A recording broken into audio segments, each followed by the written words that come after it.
এটা হচ্ছে মদন গোপালজি মন্দির, মহাপ্রভুর মামার বাড়ি। এখানে মহাপ্রভুর মাতামহ নীলাম্বর চক্রবর্তী মহাশয় তিনি এই সেবা পূজা প্রতিষ্ঠা করেছিলেন মদন গোপালজি মন্দিরের। আমরা এখন সেই মন্দিরে এসে উপস্থিত হয়েছি।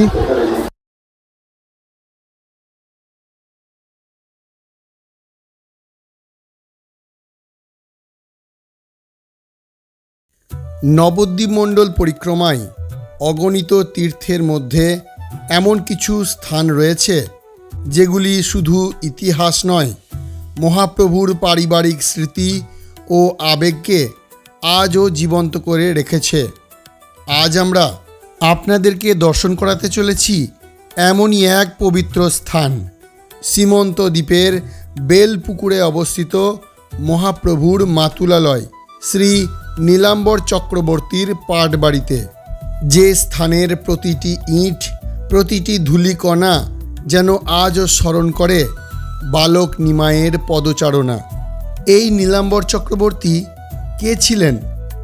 নবদ্বীপের প্রখ্যাত পণ্ডিত, জ্যোতিষ আচার্য এবং শ্রী শচী মাতার পিতা, অর্থাৎ তিনি ছিলেন মহাপ্রভুর মাতামহ।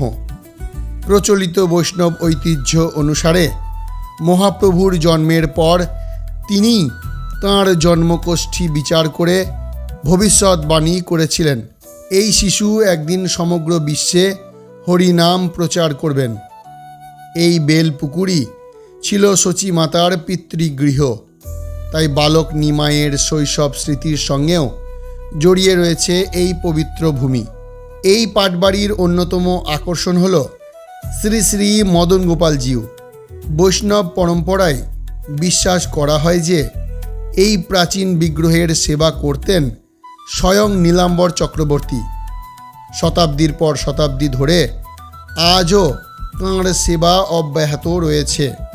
স্থানীয় বৈষ্ণব পরম্পরায় এই বিগ্রহকে প্রায় 7 শতাব্দী প্রাচীন বলে মানা হয়। শুধু এটি একটি বিগ্রহ নয়, এটি মহাপ্রভুর পারিবারিক ভক্তি সংস্কৃতির এক অমূল্য স্মারক। এখন আসি সীমন্ত দ্বীপের মাহাত্ম্য প্রসঙ্গে।